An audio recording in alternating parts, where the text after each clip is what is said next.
நயன்தாரா சரியான கோவக்காரி. நெப்போலியன் நல்ல பாசமான ஆளு. பளிச்சுன்னு பேசின இயக்குனர் ஹரி. இயக்குனர் ஹரி இயக்கத்துல விஷால், பிரியா பவானி சங்கர் நடிப்புல உருவாகி இருக்கக்கூடிய ரத்னம் படம் வரக்கூடிய ஏப்ரல் 26ஆம் தேதி ரிலீஸ் ஆக இருக்கு. அந்த படத்தை ப்ரமோட் செய்யக்கூடிய விதமா நடிகர் விஷால் ஒரு பக்கம் யூடியூப் சேனலுக்கு பேட்டி கொடுத்துட்டு வராரு. இன்னொரு பக்கம் இயக்குனர் ஹரியும் யூடியூப் சேனலுக்கு பேட்டி கொடுத்துட்டு வராரு. ஹரி இயக்கத்துல தான் முதல் முறையா நயன்தாரா தமிழ் சினிமாவுல ஐயா படம் மூலமா அறிமுகமானாங்க. அந்த படத்துல நடிக்கும்போது அவரு ரொம்ப கோவக்காரி அப்படின்னு ஹரி தன்னோட பேட்டியில சொல்லியிருக்காங்க. அது மட்டும் இல்லாம நெப்போலியன் பத்தி பேசும்போது அவரு ரொம்ப பாசக்காரர் அப்படின்னும் அவர பத்தி இயக்குனர் ஹரி சொல்லியிருக்காரு. நடிகை நயன்தாரா மலையாளத்துல இருந்து தமிழ் சினிமாவுல ஐயா படத்தின் மூலமா அறிமுகமானாங்க. ஆரம்பத்துல அவங்க ரொம்பவே கோவக்காரியா இருந்தாங்க அப்படின்னு இயக்குனர் ஹரி தன்னோட ரத்னம் படத்தோட ப்ரமோஷன் நிகழ்ச்சியில பேசியிருக்காரு. அப்பவே இந்த பொண்ணு இப்படி ஃபயரா இருக்காங்களே, நிச்சயமா பெரிய அளவுக்கு வருவாங்க அப்படின்னு நினைச்சேன். ஆனா இந்த அளவுக்கு அவங்க லேடி சூப்பர் ஸ்டாரா வருவாங்க அப்படின்னு நினைக்கவே இல்ல அப்படின்னு பேசியிருக்காரு. காஸ்டியூம் எல்லாம் சரியில்ல அப்படின்னா கத்துவாங்க.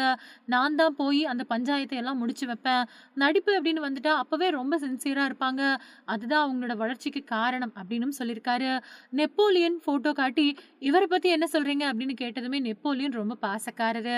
ஒரு பெரிய அண்ணன் மாதிரியே ஷூட்டிங்ல இருக்கக்கூடிய எல்லாரையும் அரவணைச்சு பாத்துக்குவாரு. சென்னைக்கு எப்ப வந்தாலும் நான் அவர போய் பாப்பேன். அவரு என்ன வந்து சந்திப்பாரு.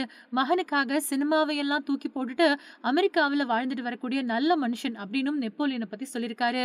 6 படத்துல தர லோக்கலா சவுண்ட் சரோஜா கதாபாத்திரத்துல நடிச்ச ஐஸ்வர்யா பத்தி பேசும்போது, அவங்க ரொம்பவே ப்ரொஃபஷனலான ஆர்டிஸ்ட். நல்லா படிச்சிருக்காங்க. அவங்க ரியல் கேரக்டரே வேற. ஆனா, அப்படியே லோக்கலா பேசி நடிக்கணும் அப்படின்னு கேட்டுக்கிட்டதும் நடிச்சு மிரட்டுனாங்க. என்னோட படங்கள்ல தொடர்ந்து நடிச்சுட்டு வருவாங்க அவங்க அப்படின்னும் சொல்லியிருக்காரு. தாமிரபரணி அப்புறம் பூஜை சூப்பர் ஹிட் படங்களுக்கு பின்னாடி நடிகர் விஷால் அப்புறம் இயக்குனர் ஹரி இணைஞ்சு பணியாற்றக்கூடிய படம் தான் stone bench films, Karthikeyan Santhanam அப்புறம் ஜி ஸ்டுடியோஸ் சவுத் இணைஞ்சு தயாரிக்கிற இன்வீனியோ ஆரிஜன், அலங்கார் பாண்டியன் அப்புறம் கல்யாண் சுப்பிரமணியம் இணைஞ்சு தயாரிப்பாளர்களா பணியாற்ற அதிரடி ஆக்ஷன் படமா உருவாகி இருக்கு ரத்னம். ஏப்ரல் 26ஆம் தேதி திரைக்கு வரவுள்ள நிலையில இந்த படத்தோட பத்திரிகையாளர் சந்திப்பு படக்குழுவினர் கலந்துக்க சென்னையில நடந்துச்சு. நிகழ்ச்சியில விஷாலோட தேவி ஃபவுண்டேஷன் சார்புல 2 பெண் குழந்தைகளுக்கு படிப்புக்கு உதவியும் செய்யப்பட்டுச்சு.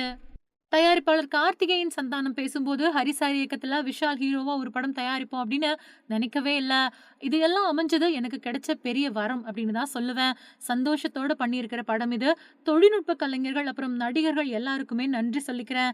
அடுத்த வாரம் படம் வருது. உங்க எல்லாருக்குமே இது ரொம்பவே பிடிக்கும். என்னோட மாப்பிள்ளை கார்த்திக் சுப்புராஜ் அப்புறம் என்னோட குடும்பத்துக்கும் நன்றிகள்."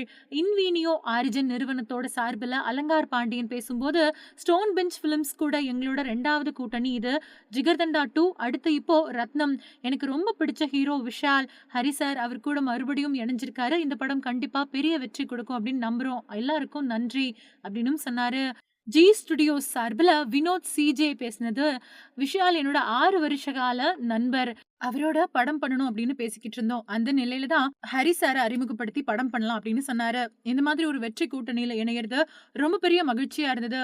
ஸ்டோன் பெஞ்ச் பிலிம்ஸ் அப்புறம் இன்வீனியோ ஆரிஜின் நிறுவனங்களோட இணைஞ்சு பணியாற்றினது ரொம்பவே சந்தோஷமான அனுபவம். இந்த படத்த கண்டிப்பா ரசிகர்கள் எல்லாருமே கொண்டாடுவாங்க அப்படின்னு சொன்னாரு.